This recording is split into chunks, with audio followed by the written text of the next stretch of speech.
Salmo capítulo 106, versículo 6. Pecamos nosotros como nuestros padres. Hicimos iniquidad, hicimos impiedad. Y el tema que vamos a considerar en esta hora, en el tiempo que tenemos, se titula Entendiendo el arrepentimiento. Hablamos la semana pasada acerca de entendiendo la conversión. Hoy día de manera también particular nos centraremos en una mayor comprensión, entendimiento de lo que es el arrepentimiento.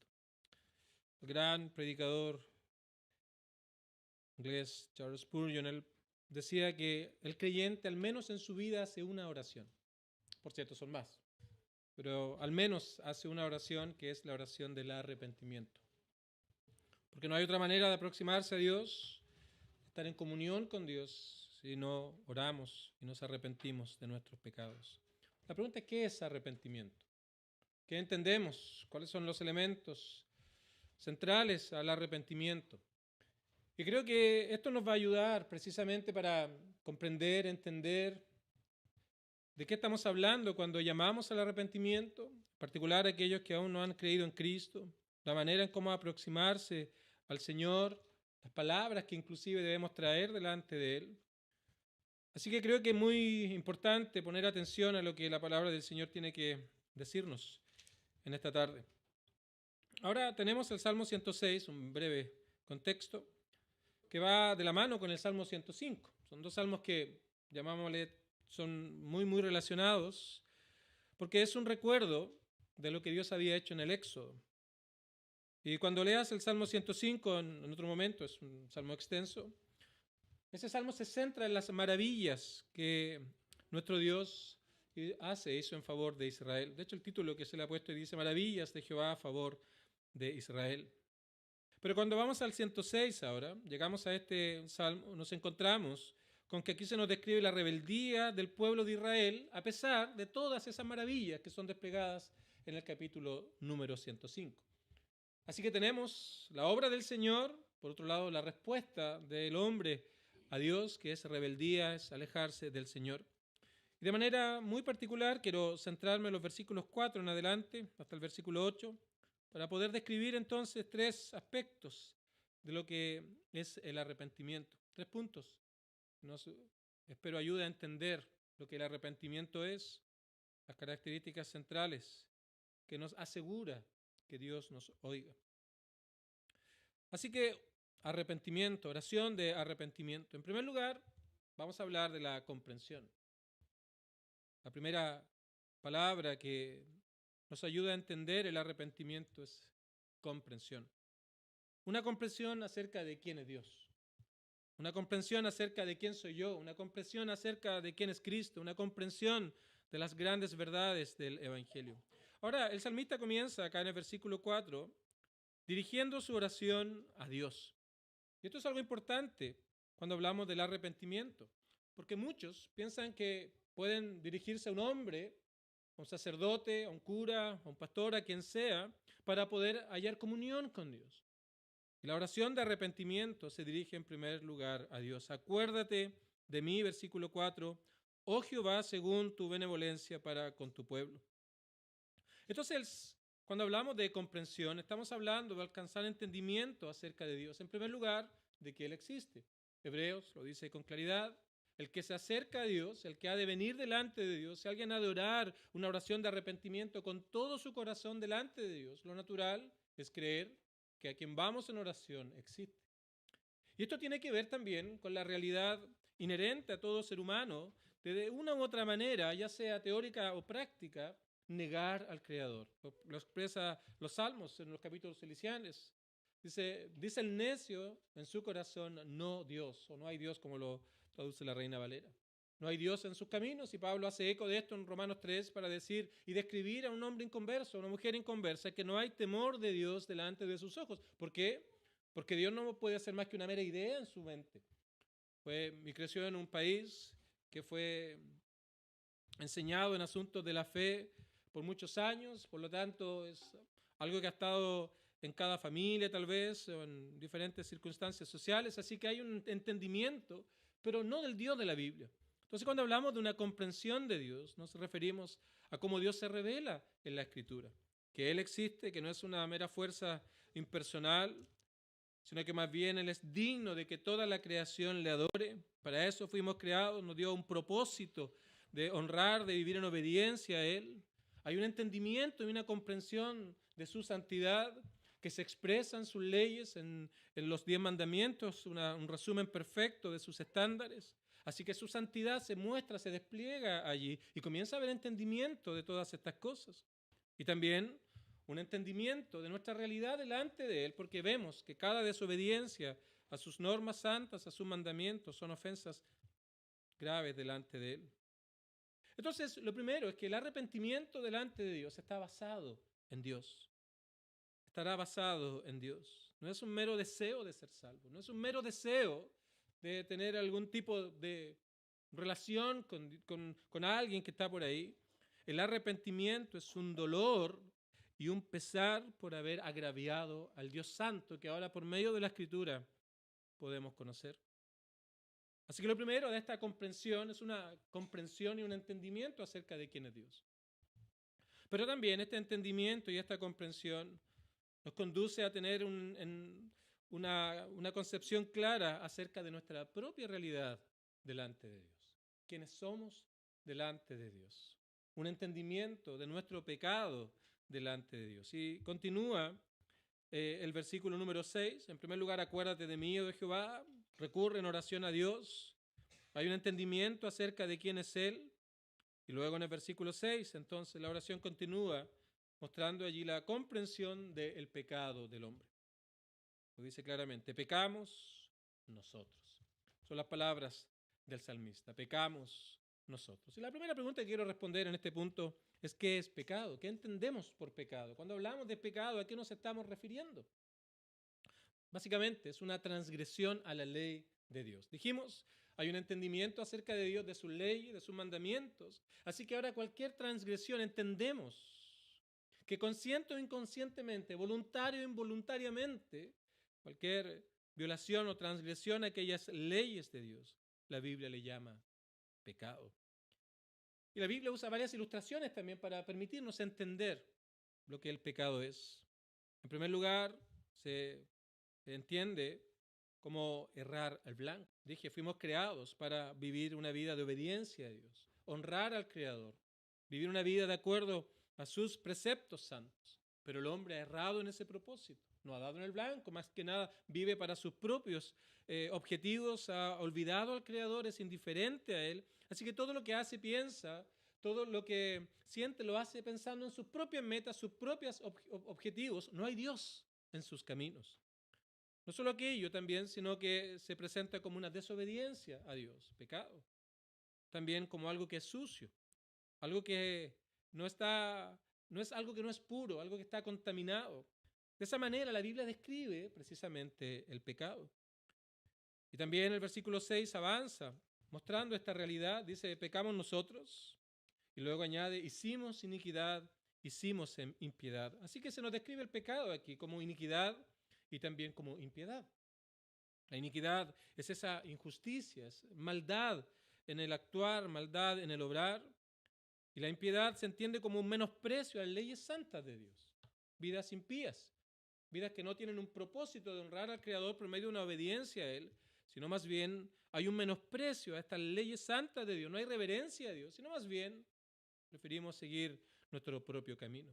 Así que el pecado se presenta aquí como iniquidad, como injusticia, maldad, como impiedad, una irreverencia delante del Señor. Así que eso es pecado. La pregunta es, ¿por qué pecamos? ¿Por qué somos pecadores? Y una vez más, este pasaje nos ayuda a responder que pecamos en primer lugar por naturaleza y en segundo lugar lo hacemos por elección. En primer lugar, por naturaleza, lo que se conoce como el pecado original. Dice, pecamos nosotros, pero añade algo más, como nuestros padres. Este es un problema universal. El pecado no es algo que tenga que ver con etnias, no es algo que tenga que ver con ciertos rangos sociales o niveles académicos o haber vivido en uno u otro periodo de la historia. El pecado es algo universal, es algo que está por naturaleza en el ser del hombre. Pecamos nosotros como pecaron nuestros padres, dando a entender que todo hombre es pecador. Nadie está libre de esto. Así que toda la raza humana está contaminada por el pecado que lleva al hombre, como decíamos la semana pasada, a ser extraños y enemigos de Dios en nuestra mente, lo que se ve en la práctica ahora, en lo externo, haciendo malas obras. Así que en primer lugar, el hombre es pecador por naturaleza. Pecamos nosotros, como nuestros padres, podría haber añadido como nuestros abuelos, como nuestros tatarabuelos y todo lo que viene después. Todo hombre es pecador por naturaleza. Es una enfermedad que ha alcanzado a toda la humanidad. Eso dice la Biblia. Todos pecaron, Romanos 3. Todos están destituidos de la gloria de Dios. Así que es como una fábrica que produce diferentes productos. Así también el hombre es una fábrica de pecados, de diferentes pecados. Así que en algunos se manifestará de una manera, no todos son alcohólicos o luchan con la bebida, otros no todos luchan con las drogas o con el robo, con el orgullo, con la vanagloria. Se ha de manifestar de distinta manera en distintas personas, pero cada hombre es una fábrica que produce diferentes productos. Cada hombre es alguien que está trayendo diferentes pecados, pero el principio es el mismo. El hombre es pecador por naturaleza. Si yo tomara algo en mis manos ahora y lo soltara, usted espera que eso caiga. Va a caer a una velocidad constante, 9.8 la masa por algo, no me acuerdo, la gravedad. Va a caer a una velocidad constante atraído hacia la Tierra, porque es una ley, es un principio que es inviolable. Se suelta algo y va a caer. Así es el pecado. De esa misma manera, entonces, domina al hombre, lo influencia constantemente, lo lleva porque lo domina a hacer todo tipo de maldad delante de Dios. Así que de la misma manera, como esperamos que si soltamos algo va a ser atraído hacia la tierra, esperamos, porque la Biblia así lo dice, que todo hombre de una u otra manera es atraído por ese principio, esa ley de pecado que está en él y lo domina, que lo mueve a hacer todo ese tipo de cosas. Así que así es el pecado en el hombre, es una ley, es un principio que está activo en él, es una realidad en cada ser humano. Pecamos nosotros, pecamos nuestros padres, pecaron nuestros antepasados, hicimos iniquidad, hicimos impiedad, como lo seguirán haciendo todo hombre que ha de nacer, toda mujer en el futuro. Así que tenemos lo que es el pecado, tenemos, en segundo lugar, ¿por qué pecamos? Por naturaleza, pero también en segundo lugar, pecamos por elección. Porque podemos pensar que somos meros víctimas del pecado. Ya, dado que es por naturaleza, entonces podemos llegar a pensar que estamos exculpados de una culpabilidad. Pero también la Biblia nos habla de que el pecado no solamente es hecho por naturaleza, sino también es hecho por elección. El hombre peca, la mujer peca porque ama el pecado que reina en su corazón. Voluntariamente somos indiferentes a Dios. Voluntariamente rechazamos a Dios. Voluntariamente el hombre no le da gloria a Dios, no le da gracias a Dios. No reconoce a Dios en ninguno de sus caminos. Y podemos pensar, hoy día despertamos en la mañana y la gente no le da gracias a Dios. Piensa que la vida es una obligación o algo que va a estar con él hasta que tenga 80, 90 años y va a dormir cómodamente en su cama y de allí se ha de ir. Hemos respirado el aire que Dios da, nos hemos alimentado, hemos aprovechado los avances que los hombres, producto de la sabiduría que Dios le ha dado, han creado, pero no le damos gracias al Señor. Más bien, como dice Romanos, hemos cambiado la gloria de Dios, lo hemos cambiado por formas humanas, no hemos reconocido al Creador, no le hemos dado gracia, de tal manera que comienza ese pasaje diciendo, y resumiendo esta realidad, detenemos con injusticia la verdad de Dios. Así que no le reconocemos, y aquello es una lección que cada hombre hace cada día de su vida. Ahora, lo vemos también aquí en el versículo número 7. Estos hombres habían visto tremendas obras de Dios. Está haciendo referencia al pasado del pueblo de Israel. Está haciendo referencia a aquellos hombres que vieron los milagros de Dios. De hecho, el versículo 7 dice al final, allí se rebelaron junto al Mar Rojo, pero Él los salvó. El Mar Rojo fue abierto. Luego vemos el Éxodo, el Señor los libró del frío de la noche con columna de fuego, del calor abrasador del día, con una columna de nube que los cubría del sol abrasador. Pero ¿cuál fue la respuesta de estos hombres a aquella gran obra de Dios? Y aquí vemos la elección voluntaria del pecado, versículo 7. Nuestros padres en Egipto no entendieron tus maravillas, no se acordaron de la muchedumbre de tus misericordias, sino que se rebelaron. Hay un acto voluntario allí de rechazar a Dios, de rebelarse contra Dios, a pesar de todo lo que ellos habían visto. De esa manera también vemos y entendemos la humanidad en estos tiempos. No le dan gracias al Señor día tras día, se olvidan del Creador. Así que ellos reconocieron aquí en esta oración del arrepentimiento que estamos teniendo en este salmo, que esto era un problema de ellos, era un problema del pecado por naturaleza, pero también era un asunto voluntario. Cada uno de ellos se había olvidado de su Creador. Pero siempre nos damos cuenta de que de una u otra manera el hombre lo que busca es culpar a otros, exculparse de su propia realidad.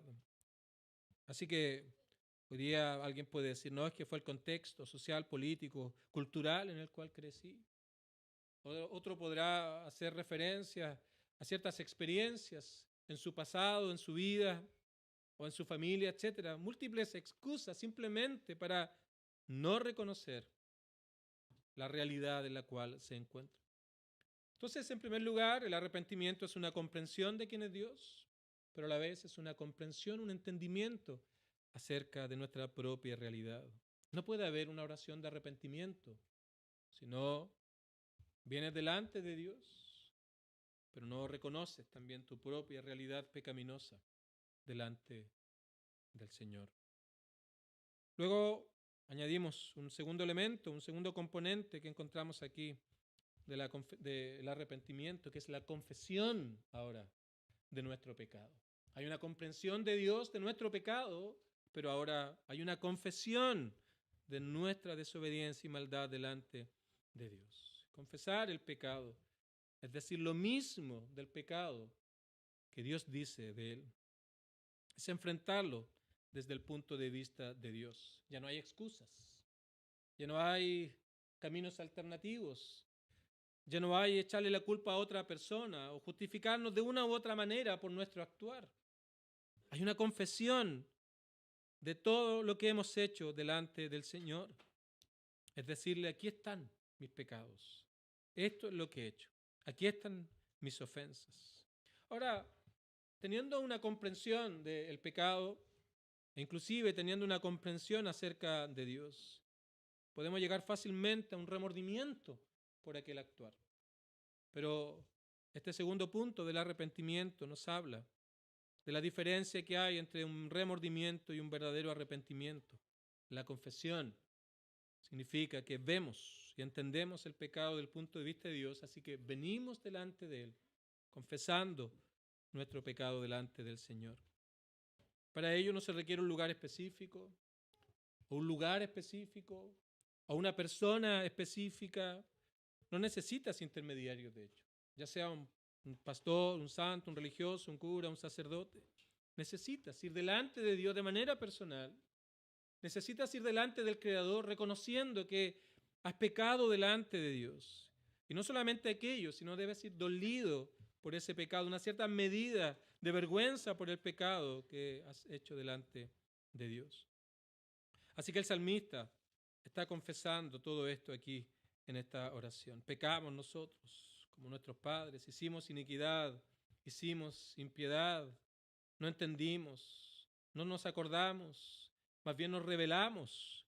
Él está haciendo confesión de sus pecados delante del Señor, como diciendo, esta es mi realidad, soy pecador, he sido indiferente, he rechazado, he sido rebelde activamente o tal vez pasivamente, pero he seguido mis propios caminos, me he olvidado de ti, pensé que era el Señor de mi vida, creía esa ilusión de ser autónomos y que puedo hacer mi vida como yo quiero. Señor, aquí está, esto es lo que soy, necesito tu perdón. Y la garantía que trae el Evangelio cuando venimos delante del Señor en arrepentimiento y fe, confesando nuestros pecados, es que si confesamos nuestros pecados, si los traemos delante del Señor, dice que Él es fiel y justo para perdonar nuestros pecados. Así que en la medida que confesamos nuestros pecados, también le pedimos que Él nos perdone. Y este es el tercer punto ahora del mensaje con respecto al arrepentimiento, que tiene que ver con la confianza en Cristo para ser salvos. Comprendemos, confesamos y ahora confiamos en Cristo como el único medio para ser salvos. Porque si hemos de ser perdonados, no hay otro camino sino por medio de la obra de Cristo en la cruz del Calvario. No son nuestros méritos. De hecho, Pablo habla en Romanos. ¿Dónde está la jactancia? Cuando entendemos esta realidad, entendemos quiénes somos, ¿dónde está la jactancia? ¿Quién puede decir acá que no merecemos algo de parte de Dios? El perdón, la vida eterna, la comunión con Él, la reconciliación. Entonces, no hay jactancia que podamos presentar. Luego añade el apóstol Pablo diciendo, bueno, entonces, ¿cómo será justificado el hombre? No es por la ley, no es por las obras de la ley, porque ya hemos visto que hay una realidad inherente en el ser humano, la naturaleza pecaminosa que le domina y le lleva, entonces, a voluntariamente hacer todo tipo de pecados.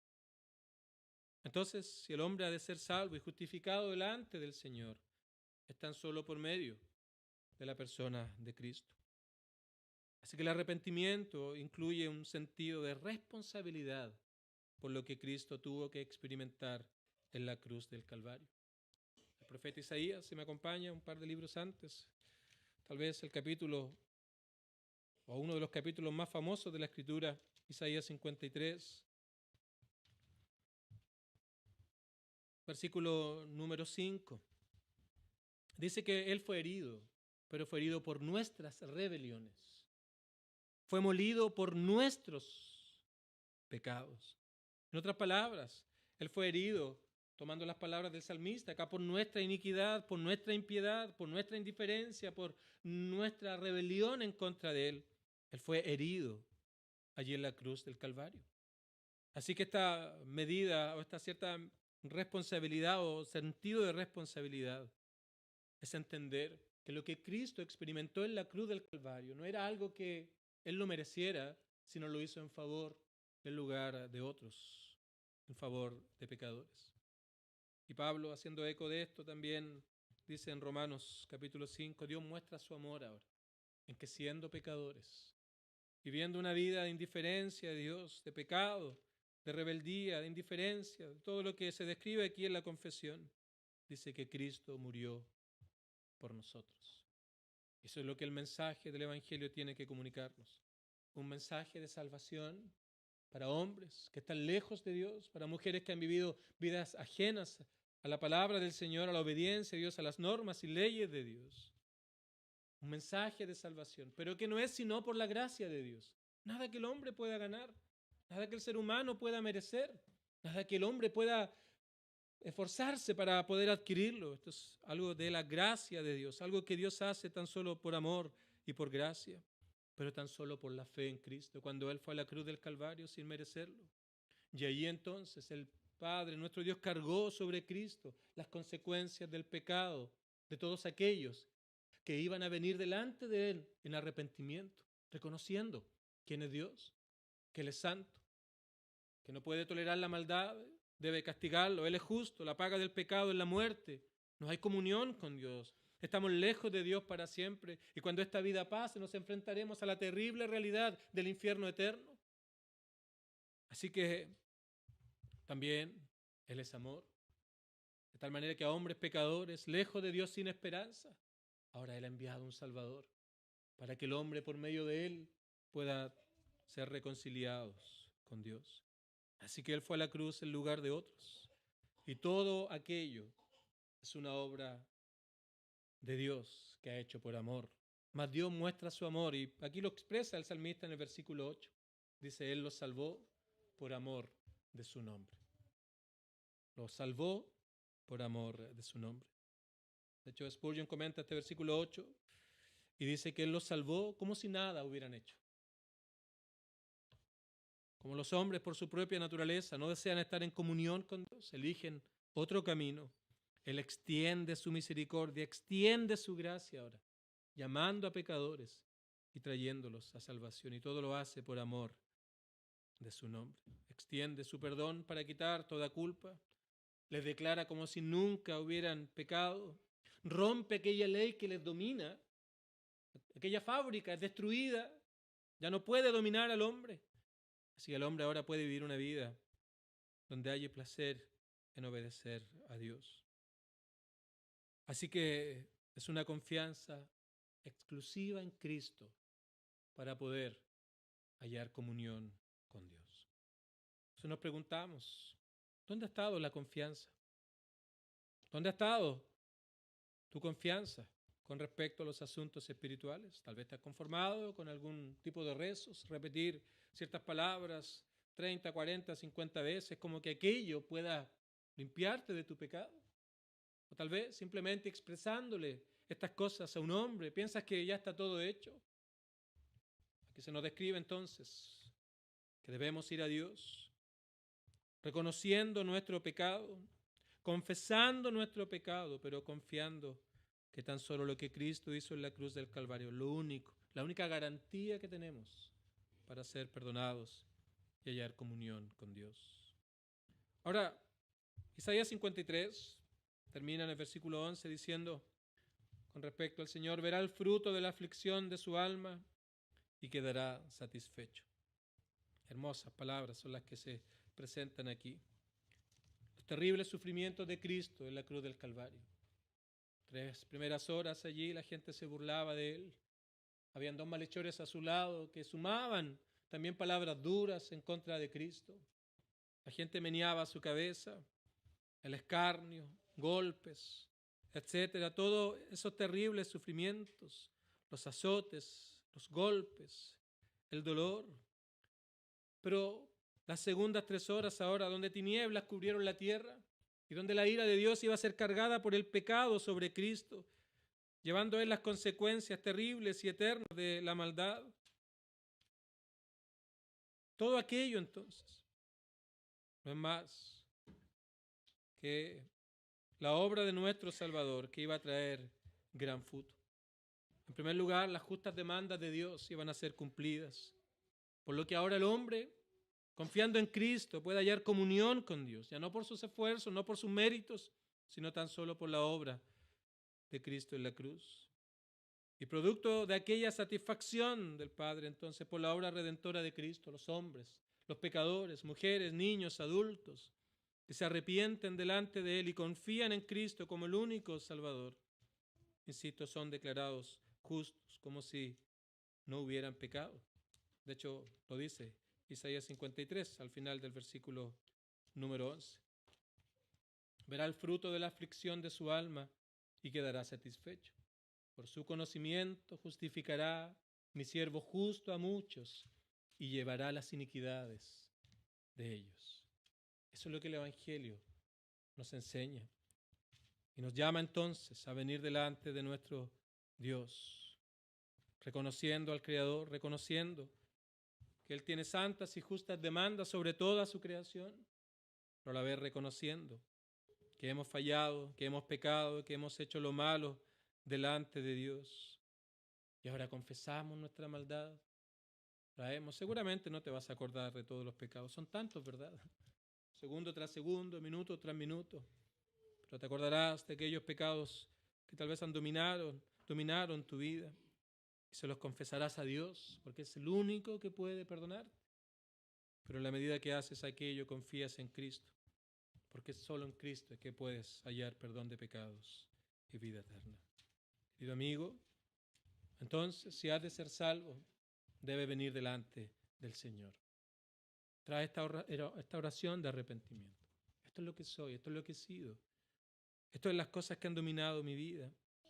Y la medida que haces eso, pídele perdón por cada uno de ellos. Pídele que te reciba. No en tus méritos, sino en los méritos de Cristo que pagó mi deuda en la cruz del Calvario. Si tú lo haces con sinceridad, dice, Él te salvará por amor de su propio nombre.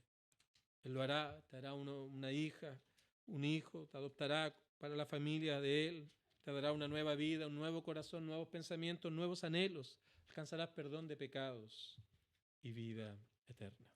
Concluyo leyendo entonces el versículo número 8. Pero Él los salvó. ¿Los salvó de qué? Los salvó de ese pecado que les dominaba por naturaleza, y por práctica, de la iniquidad, de la impiedad diaria en la cual estaban inmersos, de la indiferencia, de la ignorancia, de no acordarse de su Creador, de la rebelión que tenían delante de Dios. Cuando se arrepienten y confían en Cristo, Él los salvó por amor de su nombre, para hacer notorio su poder. Y Dios aún tiene ese poder y nunca lo dejará de tener. Es un Dios eterno e inmutable. Aún en estos tiempos, miles de años después de lo que ha ocurrido acá, el Señor extiende su gracia y misericordia para salvar a pecadores por medio de Cristo, el único mediador. Que el Señor nos ayude a todos.